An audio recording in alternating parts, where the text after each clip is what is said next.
Praise the lord. ప్రభువైన యేసు నామములో అందరికీ వందనములు. యేసయ్య మాటను ఈ కార్యక్రమాన్ని వీక్షించడానికి ప్రేమతో మిమ్మల్ని ఆహ్వానిస్తున్నాం. ఈ దినము అపోస్తలుడైన పౌలు కొరింథీయులకు రాసిన 2వ పత్రిక 13వ అధ్యాయం 10వ వచనం నుండి 14వ వచనాల వరకు మనము ధ్యానించుకుందాం. కాబట్టి నేను మీ యొద్దకు వచ్చినప్పుడు పడద్రోయుటకు కాక మిమ్మును కట్టుటకే ప్రభు నాకు అనుగ్రహించిన అధికారము చొప్పున కాఠిన్యము కనుపరచకుండునట్లు దూరముగా ఉండగానే ఈ సంగతులు వ్రాయుచున్నాను. తుదకు సహోదరులారా, సంతోషించుడి, సంపూర్ణులై ఉండుడి, ఆదరణ కలిగి ఉండుడి, ఏక మనస్సు గలవారై ఉండుడి, సమాధానంగా ఉండుడి. ప్రేమ సమాధానములను కర్తగు దేవుడు మీకు తోడై ఉండును. పవిత్రమైన ముద్దు పెట్టుకొని ఒకనికి ఒకరు వందనములు చేసుకొనుడి. పరిశుద్ధులందరూ మీకు వందనములు చెప్పుచున్నారు. ప్రభు అయిన యేసుక్రీస్తు కృపయు దేవుని ప్రేమయు పరిశుద్ధాత్మ సహవాసమును మీకందరికీ తోడై ఉండును గాక.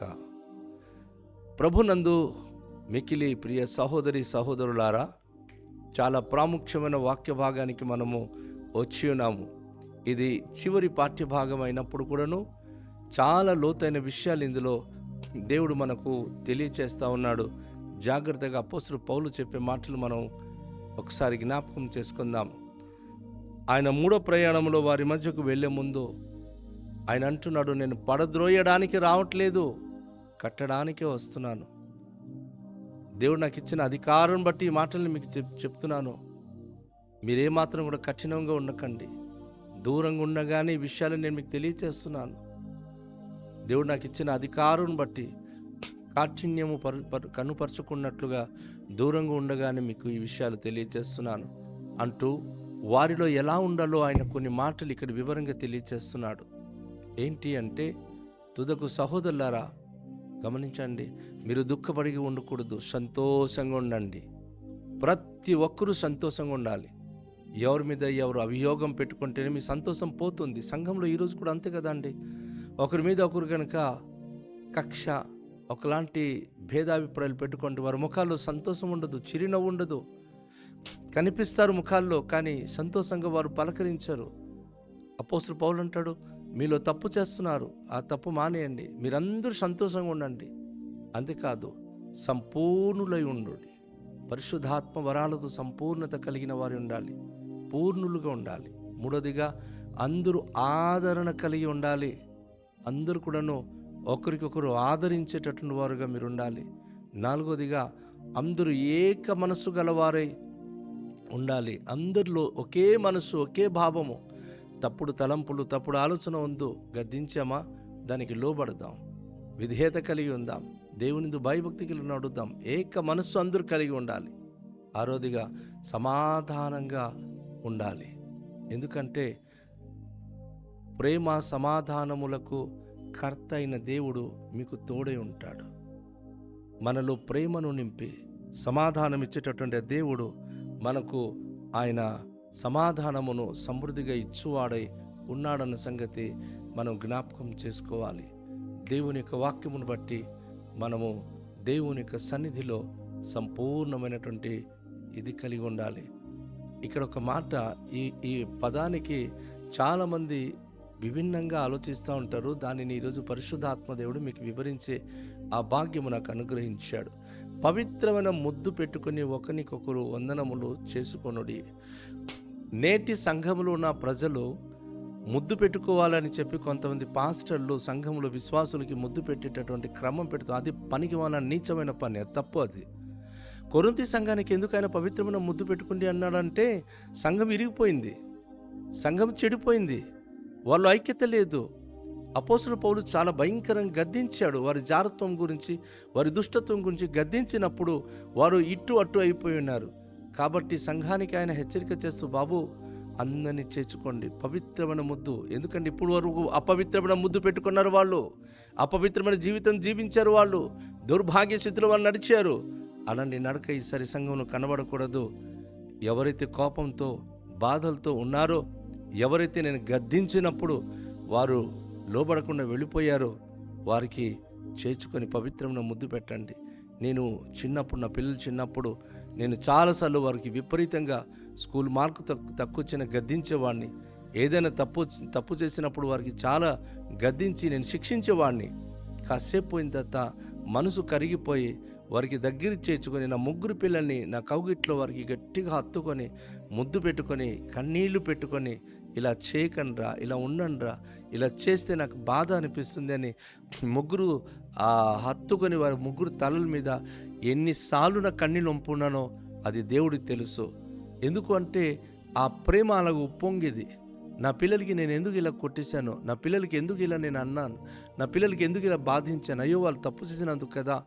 వాళ్ళ తప్పును నేను చూసేవాడిని కాదు, కొట్టినప్పుడు చూసేవాడిని, కానీ వారు ఏడ్చినప్పుడు, వారు బాధపడినప్పుడు హత్తుకొని వారికి నేను ముద్దు పెట్టుకొని వారికి ఎంతో ప్రేమతో అన్ని విషయాలు నేను వారికి హెచ్చరించేవాడిని.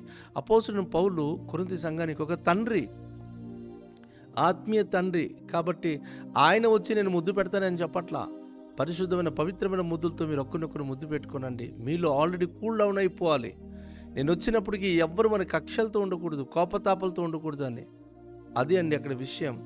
అక్కడ ఆ సంఘంలో డిస్టర్బెన్స్ ఉంది కాబట్టి ఒకరినొకరు మీరు చేర్చుకొని ఆ కోపతాపాలు ఉన్న వారితో మీరు హత్తుకొని వారికి ప్రేమగా మాట్లాడి ముద్దు పెట్టుకొని సమాధాన పడిపోండి అని.